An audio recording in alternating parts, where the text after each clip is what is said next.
Hi అండి, welcome to Vishu vlogs. ఈరోజు మనం పిల్లలకు చాలా హెల్తీ ఫుడ్ అయిన ఉగ్గు పౌడర్ ఎలా ప్రిపేర్ చేయాలో చూద్దాం. ఈ ఉగ్గు 6 months ప్లస్ బేబీస్కి పెట్టవచ్చు.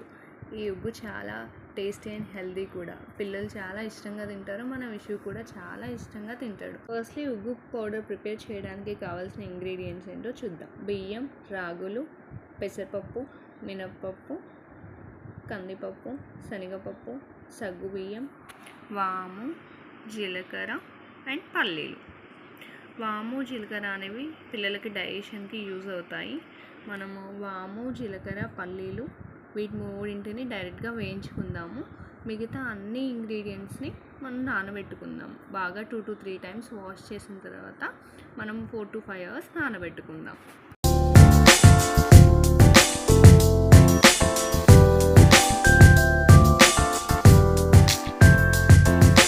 మనం అన్ని ఇంగ్రీడియంట్స్ని 2 to 3 times అయినా వాష్ చేసుకోవాలి. లేదు అని అంటే అందులో ఏమైనా డస్ట్ పార్టికల్స్ ఉంటే అవి అలానే ఉండిపోతాయి. సో మనం నీట్గా వాష్ చేసుకుంటే అదంతా వెళ్ళిపోతుంది.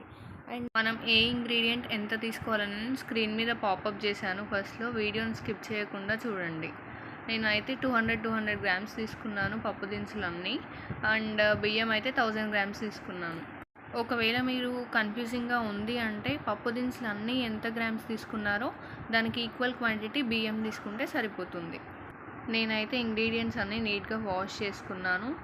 అండ్ రాగులు కూడా నీట్గా వాష్ చేసుకున్నాను. రాగులలో కొంచెం డస్ట్ పార్టికల్స్ అనేవి ఎక్కువ ఉంటాయి కాబట్టి మీరు మినిమం 5 times అయినా వాష్ చేసుకోవాలి. నేనైతే బాగా నీట్గా వాష్ చేసుకున్నాను. ఇక్కడ చూడండి ఎంత డస్ట్ పార్టికల్స్ ఉన్నాయో రాగుల్లో. బాగా నీట్గా వాష్ చేసుకోవాలి. నేనే అయితే అన్ని ఇంగ్రీడియంట్స్ని బాగా వాష్ చేసుకున్నాను. శనగపప్పు, సగ్గుబియ్యం ఇవన్నీ వాష్ చేసుకున్న తర్వాత అన్నీ ఒక బౌల్స్లోకి తీసుకొని 4 to 5 hours వరకు నానబెట్టుకున్నాను.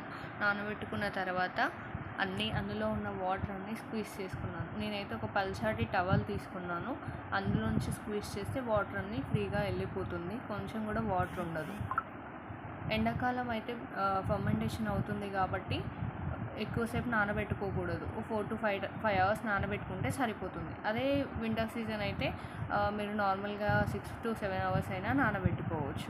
మనం ఈ వాటర్ అన్నీ స్క్వీజ్ చేసిన తర్వాత ఓన్లీ గాలికి మాత్రమే ఆరబెట్టుకోవాలి, లేదంటే ఫ్యాన్ కింద ఆరబెట్టుకోవాలి. ఎండలో మాత్రం ఆరబెట్టుకోకూడదు.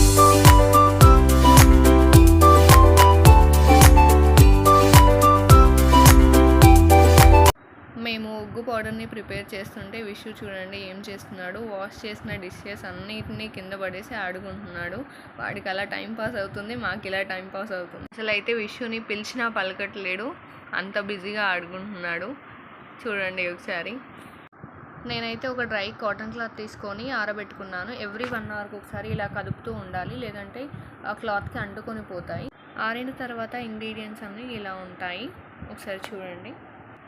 డ్రై అయిన తర్వాత ఇంగ్రీడియంట్స్ అన్నీ మనం స్టవ్ మీద ప్యాన్ పెట్టుకొని అన్నీ ఒక్కొక్కటిగా వేయించుకుందాం. ఫస్ట్ అయితే నేను మినపప్పు వేయించుకుంటున్నాను, ఎందుకంటే అది కొంచెం లేట్గా వేగుతుంది కాబట్టి. పెసరపప్పు, రాగులు తొందరగా వేగుతాయి కాబట్టి ప్యాన్ హీట్ అయిన వేడికి అవి మ్యాక్సిమం వేగిపోతాయి కాబట్టి నేను ఫస్ట్ మినపప్పుని తీసుకున్నాను. మధ్యలో కలుపుతూ ఉండాలి, లేదంటే మాడిపోతాయి. ఇవి ఎంతవరకు వేగాలంటే గోల్డెన్ బ్రౌనిష్ కలర్ వచ్చే వరకు వేగాలి. మాడిపోకుండా నార్మల్గా గోల్డెన్ బ్రౌనిష్ కలర్ వస్తే సరిపోతుంది.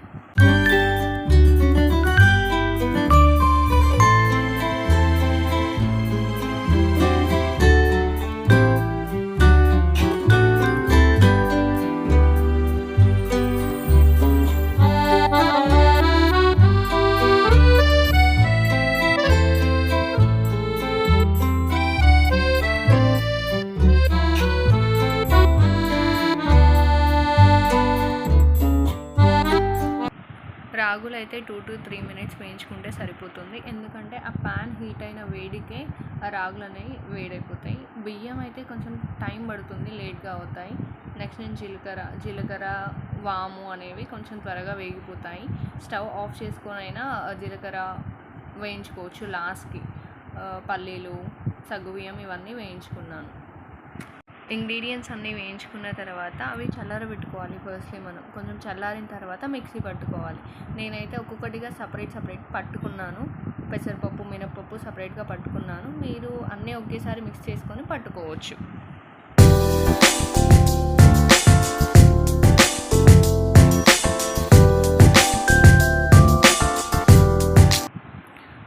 నేనైతే ఈ కన్సిస్టెన్సీ వచ్చే వరకు పట్టుకున్నాను. ఎందుకంటే విష్ 1 year ప్లస్ బేబీ కాబట్టి కొంచెం బరకగా పట్టుకున్నాను. ఒకవేళ మీరు 6 to 8 months బేబీ మీకున్నట్లయితే మీరు కొంచెం ఇంకా సాఫ్ట్గా పట్టుకోవచ్చు. మిక్సీ పట్టుకున్న అన్ని ఇంగ్రీడియంట్స్ని ఇలా బౌల్లో వేసుకొని అంతా మిక్స్ చేసుకున్నాను. నేను ఒక స్టీల్ కంటైనర్లో తీసుకున్నాను, ఎందుకంటే ప్లాస్టిక్ కంటైనర్లో తీసుకుంటే స్మెల్ వచ్చేస్తుంది. ఇలాంటి మీరు గ్లాస్ కంటైనర్లో కూడా తీసుకోవచ్చు. Thank you all, thanks for watching this video. ఈ వీడియో కనుక మీకు నచ్చినట్లయితే లైక్ చేయండి, షేర్ చేయండి. Don't forget to subscribe.